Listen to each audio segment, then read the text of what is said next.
Hello students, how are you? I hope you all are well. A precious good morning to all of you. This is Anurag Kumar Dubey, chemistry teacher from Shubhra Singh Children Academy. One information for you before start the class. Stay home and stay safe. Wash your hands and wear your mask. So your chapter is haloalkanes and haloarenes. Okay. In this chapter, today we will discuss about reaction of haloarenes. In reaction of haloarenes, we will discuss about nucleophilic substitution reaction.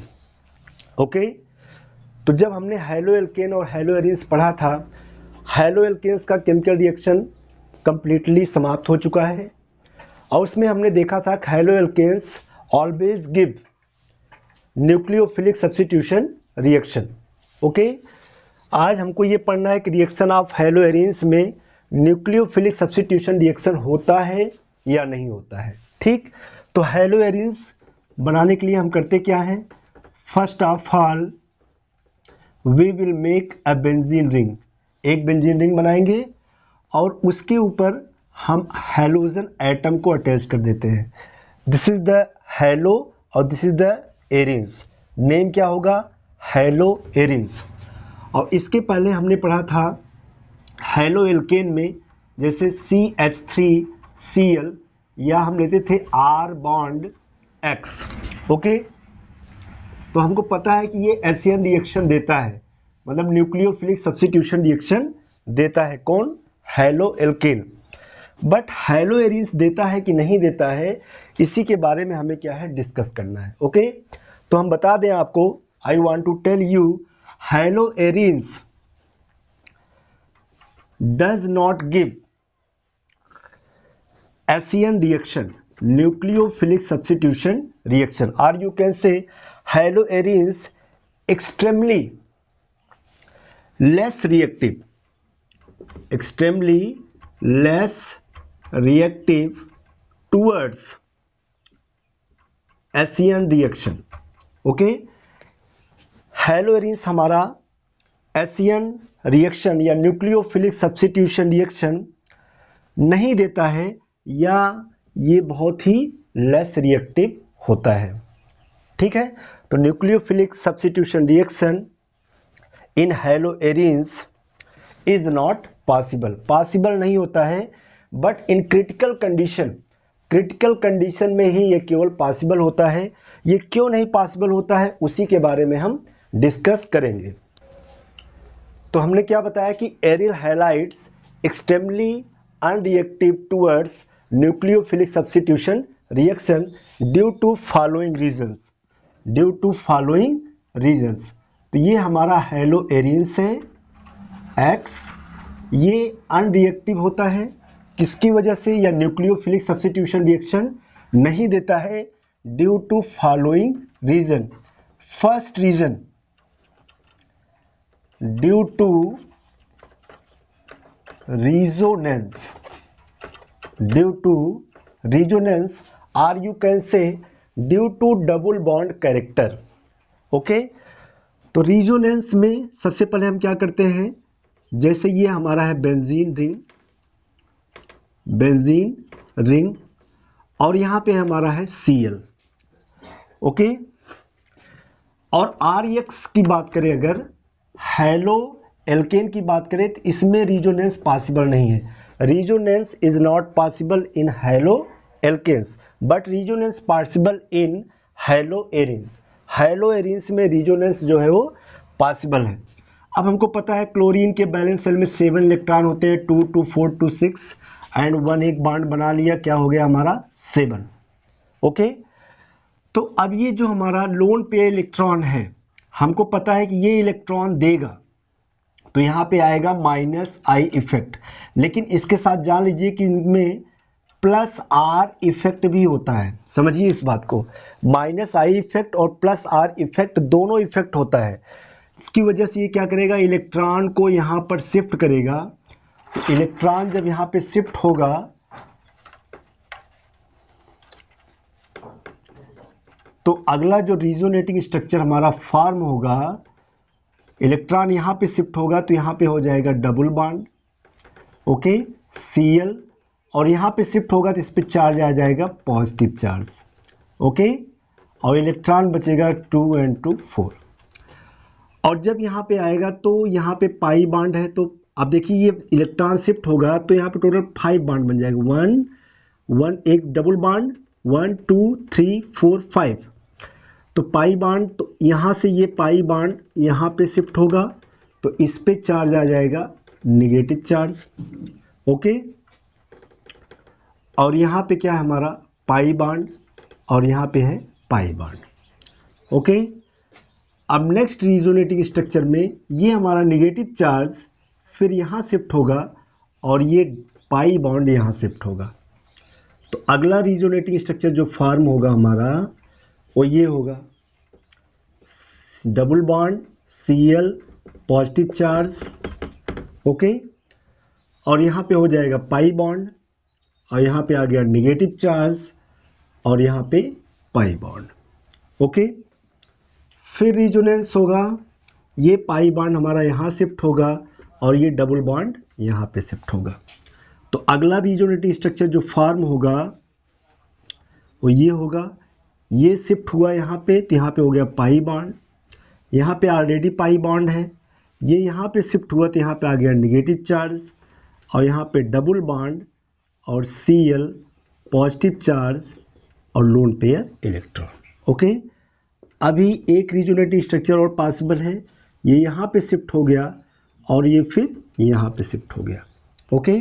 तो अगला structure आप देखेंगे लगभग similar structure होगा लेकिन थोड़ा सा difference होगा, यहाँ पे शिफ्ट होगा तो यहाँ पे आ गया पाई बॉन्ड, ये बॉन्ड यहाँ पे था यहाँ पे, और ये यहाँ पे शिफ्ट हो गया तो ये Cl सिंगल बॉन्ड हो गया और यहाँ पे पाई बॉन्ड, ठीक है।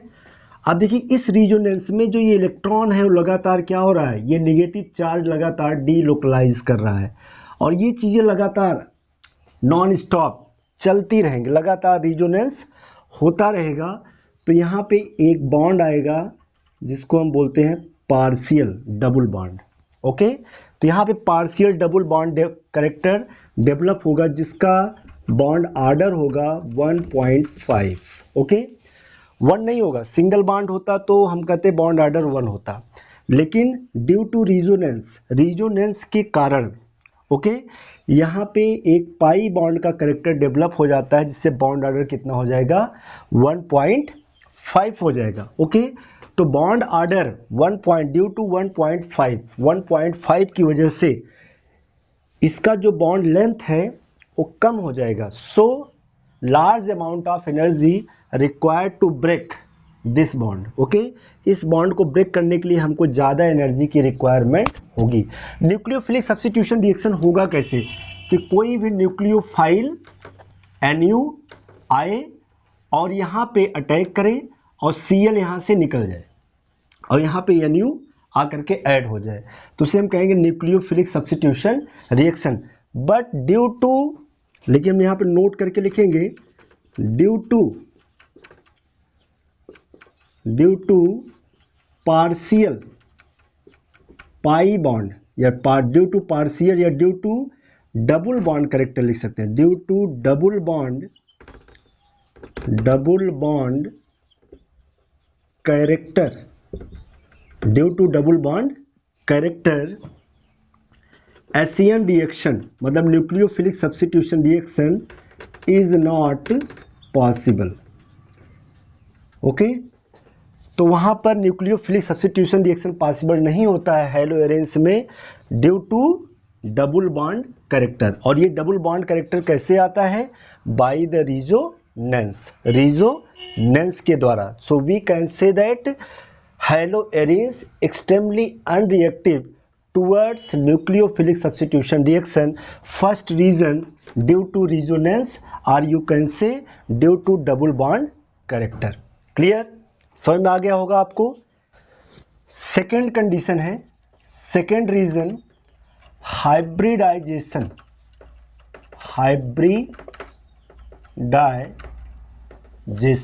ओके। हाइब्रिडाइजेशन में चेक करिए, हेलो एरिन्स बेंजीन रिंग बनेगा पहले और यहाँ पे X, ओके। और हेलो एल्केन में हमने ले लिया, मान लीजिए suppose that CH3 bond X, okay. तो ये हेलो एल्केन, हेलो एरिन्स। तो यहाँ पे चेक करिए, अगर इसको हम ऐसे लिख दें C bond H bond H bond H, है ना। तो here is we can see, हम देख सकते हैं carbon bonded with single bond, so hybridization is sp3। लेकिन इसमें देखिए ये जो हमारा कार्बन एटम है, यहाँ पे ये हमारा कार्बन एटम, ओके। और यहाँ देखिए कार्बन कार्बन क्या है, डबल बॉन्ड है, तो यहाँ पे हाइब्रिडाइजेशन है sp2। मैं आपको बता दूं कि अगर कार्बन कार्बन सिंगल बॉन्ड या हाइड्रोजन के साथ हो, कार्बन कार्बन या कार्बन और हाइड्रोजन, या कार्बन कार्बन डबल बॉन्ड हो, या कार्बन कार्बन ट्रिपल बॉन्ड हो, okay. If carbon carbon single bond, so hybridization is sp3, carbon carbon double bond sp2, and carbon carbon triple bond, so sp hybridization, okay. तो in haloarenes we can see here is sp2 hybridization due to carbon carbon double bond. यहाँ पे carbon carbon क्या है हमारा, double bond sp2 hybridisation, और यहाँ पे carbon hydrogen और halogen there is a single bond, so we can say that carbon, चाहे कार्बन हाइड्रोजन हो या कार्बन कार्बन हो, if there is a single bond, और कार्बन की वैलेंसी कितनी है 4, if there is a 4 bond और वह इसका क्या है सिंगल बॉन्ड, तो हमारा sp3 हाइब्रिडाइजेशन है।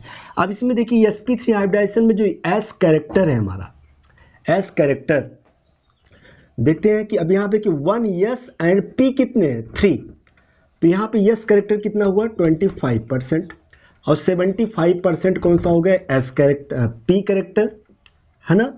अब इसमें देखिए 1 s एंड p2, अब इसमें हमको डिवाइड करना है, केवल 1 s है और p कितने 2, मतलब टोटल 3, और यहाँ पे टोटल कितने थे 1 s एंड p3, 3 एंड 1 4, तो मैंने डिवाइड किया 25% यस कैरेक्टर आया।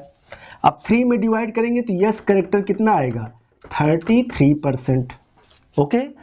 तो इफ एस कैरेक्टर, अगर यस कैरेक्टर हमारा क्या है ग्रेटर है, ज़्यादा है, ओके, तो उस कार्बन की इलेक्ट्रोनेगेटिविटी भी क्या होगी ज़्यादा होगी, okay. If S character is greater, so electronegativity also greater, ए भी क्या होगा ज़्यादा होगा।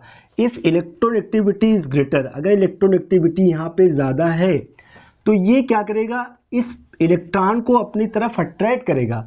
हाइड्रोजन एटम वह इजीली इस बॉन्ड को, इलेक्ट्रॉन को ले करके यहां से बाहर नहीं जा सकता। Why, due to more electronegativity या due to S character, here is S character 33%, due to 33% S character carbon is more electronegative, so halogen atom, जो हेलोजन एटम है इस बॉन्ड के इलेक्ट्रॉन को इजीली लेकर के बाहर नहीं हो सकता, तो यहाँ पे न्यूक्लियोफाइल अटैक करके न्यूक्लियोफिलिक सब्स्टिट्यूशन रिएक्शन भी नहीं दे सकता। क्यों, due to S character, due to maximum s character. Maximum s character कितना है इसका यहाँ पे 33%, क्योंकि अगर हेलोजन एटम इस बॉन्ड के इलेक्ट्रॉन को लेकर के अगर शिफ्ट हो जाए, क्योंकि X is a leaving group, okay, तो न्यूक्लियोफाइल इजीली अटैक करके क्या देगा nucleophilic substitution reaction. But here is a sp2 hybridization, और इन sp2 hybridization yes has 33% character, और due to 33% character electronegativity of carbon atom is higher, so nucleophilic substitution reaction is not possible, है ना। तो this is two condition। First condition क्या था by the resonance, और second हम समझ सकते हैं by the hybridization, okay. Third condition instability of carbocation, instability of carbocation, okay. इसे अगर हेलो एल्केन की बात करें R बॉन्ड X, है ना, तो हम देखते थे कि X is a more electronegative, attract share pair electron, और यहाँ बनता था R प्लस और ये इज X माइनस, तो R plus is carbocation, carbocation है ना। तो ये जो कार्बोकेटायन बनता है हमारा, कार्बोकेटायन, ये हमारा देता है क्या, SN1 रिएक्शन। यह SN रिएक्शन देता है कार्बोकेटायन। कौन सा रिएक्शन, न्यूक्लियोफिलिक सब्स्टिट्यूशन रिएक्शन में R+, हमने देखा है हेलो एल्केन्स और हेलो एरिन्स, ठीक है, दोनों में न्यूक्लियोफिलिक सब्स्टिट्यूशन रिएक्शन अगर करें तो हेलो एल्केन में X इजीली निकलता था और बनता था क्या, कार्बोकेटायन में कार्बोकेटायन, और सेकेंड स्टेप में न्यूक्लियोफाइल अटैक करके क्या बनाता था हमारा, product, that is a nucleophilic substitution reaction. लेकिन अगर हम देखें यहाँ पे हमारा है X, और यहाँ से अगर X निकलेगा -X, तो हमारा बनेगा क्या, कार्बो, यहाँ पे आ जाएगा पॉजिटिव चार्ज, ठीक। इसको हम बोलते हैं फेनिल कार्बोकेटायन, है ना। अगर हेलो एल्केन्स में कार्बोकेटायन बनता है दैट इज अ स्टेबल, वो क्या होता है, स्टेबल होता है। लेकिन हेलो एरिन्स में जो कार्बोकेटायन बनता है that is a phenyl carbocation, this is unstable, ये हमारा अनस्टेबल होता है।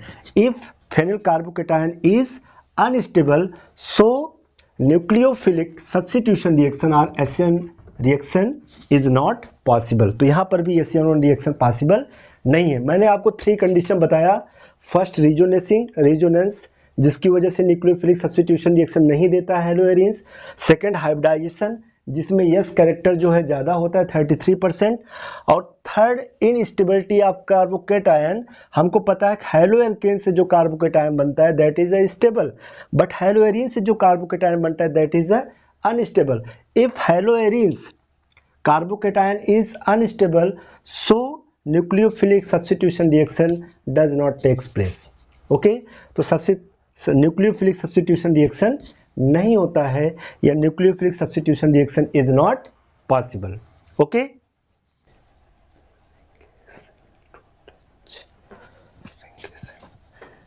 Last and fourth reason, repulsive character.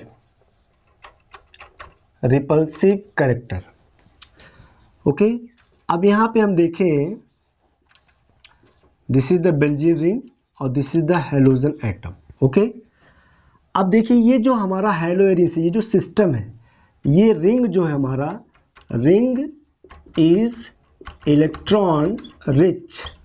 मैंने रेजोनेंस से देखा था कि ये आर्थो पोजिशन होता है, that is this position is ortho position, और ये मेटा पोजिशन और ये पैरा पोजिशन। हमने रेजोनेंस में देखा था कि आर्थो पोजिशन पे नेगेटिव चार्ज था, नेगेटिव चार्ज मतलब उसके पास लोन पे इलेक्ट्रॉन थे, पैरा पोजिशन पे थे, इस पोजिशन पे था इलेक्ट्रॉन, यहाँ पे नेगेटिव था, पैरा पोजिशन पे नेगेटिव चार्ज था रेजोनेंस में। तो हमारा जो सिस्टम था, ये जो रिंग था that is a electron rich, ये इलेक्ट्रॉन रिच रिंग है। ओके, और न्यूक्लियोफाइल भी क्या होता है, इलेक्ट्रॉन रिच स्पीसीज, ये भी हमारा इलेक्ट्रॉन रिच स्पीसीज होता है। ओके, तो nucleophile is the electron rich species and benzene ring is also electron rich, और ये भी इलेक्ट्रॉन रिच है, इसके ऊपर भी नेगेटिव चार्ज है, न्यूक्लियोफाइल के ऊपर भी नेगेटिव चार्ज है। और when nucleophile attack on benzene ring, okay, जब ये अटैक करेगा बेंजीन रिंग पे, there is a repulsive force, वहां पर एक फोर्स क्रिएट होगा, that is a repulsive force, वहां पर रिपल्सन क्रिएट होगा ड्यू टू दिस रीजन, या due to repulsion character, SN reaction मतलब nucleophilic substitution reaction is not possible नहीं होगा, है ना। तो these 4 condition which is represent hello arenes does not give nucleophilic substitution reaction, nucleophilic substitution reaction नहीं देता है। But in the critical situation hello arenes gives nucleophilic substitution reaction. Okay, next topic, replacement bye hydroxyl group, hydroxyl group. Okay, अब हम आपको ये बताने चल रहे हैं कि किस कंडीशन में हम कौन कौन से कंडीशन अप्लाई करेंगे जिस पर हेलोएरिन्स हमारा जो है वो न्यूक्लियोफिलिक सब्स्टिट्यूशन रिएक्शन दे सकता है। कंडीशन हमारा क्या होगा, at high temperature, at high temperature, अगर हम टेम्परेचर को हाई कर दें, एट हाई प्रेशर, और हम प्रेशर को हाई कर दें, दो, अगर हम क्रिटिकल सिचुएशन क्रिएट करें हेलोएरिन्स पर, तो हेलोएरिन्स गिव न्यूक्लियोफिलिक सब्स्टिट्यूशन रिएक्शन, है ना। वो कौन सा सिचुएशन है, at high temperature and at high pressure. ठीक है, तो मैं पहले सिंपली एक बेंजीन रिंग लूंगा। ठीक, ये रिंग हो गया, और यहाँ पे हमने ले लिया Cl, या आप ऐसे बॉन्ड लगा लीजिए, इसका नाम है क्लोरो, और ये बेंजीन, है ना। तो हमको पता ही है कि ये न्यूक्लियोफिलिक सब्स्टिट्यूशन रिएक्शन इजीली नहीं देता है, तो हम एक क्रिटिकल सिचुएशन क्रिएट करेंगे। कौन सा situation, critical situation, critical situation.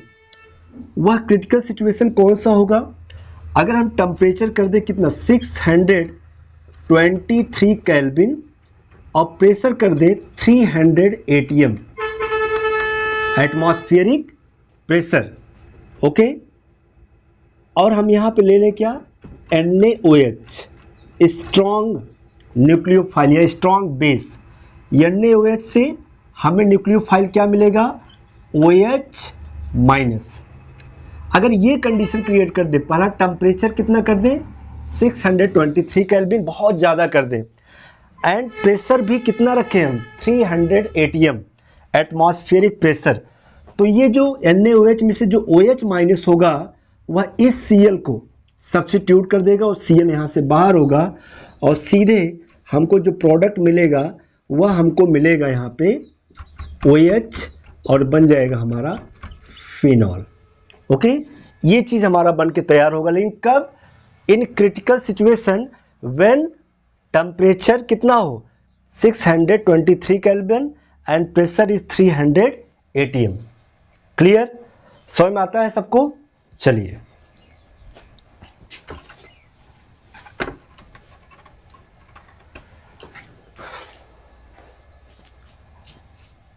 Second, अब अगर हम यहां पे ले लिए क्लोरोबेंजीन, और पैरा पोजीशन पे, this is the para, ortho position, Meta position and para position. Okay, para position पे अगर हम NO2 लगा दें, तो 11th में आपको पढ़ाया गया होगा कि NO2 मतलब nitro group, NO2 nitro group is electron withdrawing group, ये इलेक्ट्रॉन को विड्रा करता है।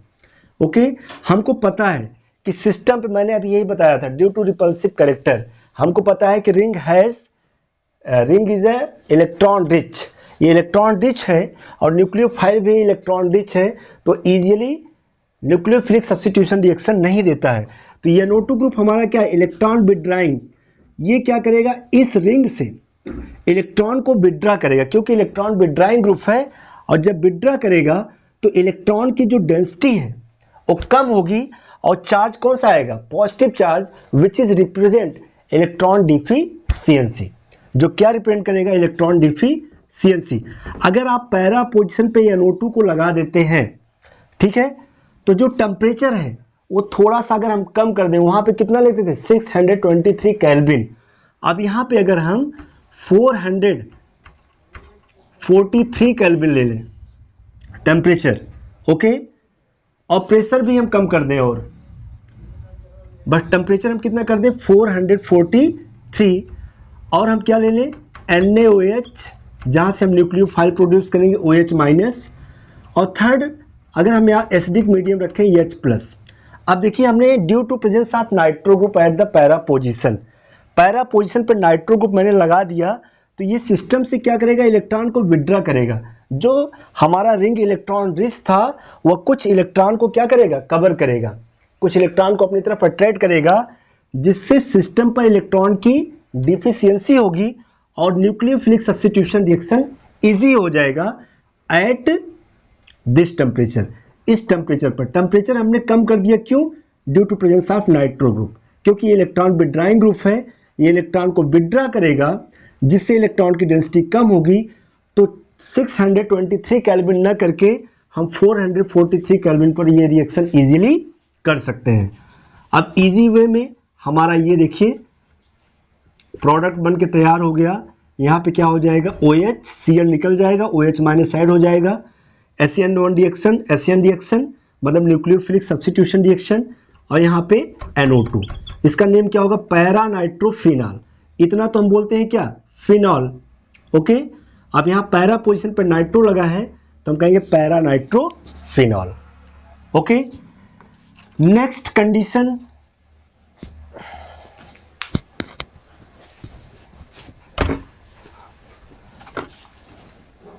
अब यहां पे अगर हम नेक्स्ट कंडीशन क्रिएट करें, ये हमारा हो गया बेंजीन रिंग और यहां पे हो गया क्लोरीन।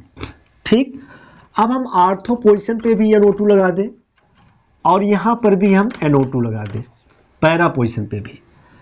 अब यहां पे हम चाहें तो टेम्परेचर को और भी कम कर सकते हैं। कितना, अबाउट 368, अराउंड कितना ले सकते हैं, 368 केल्विन, और यहाँ पे NaOH।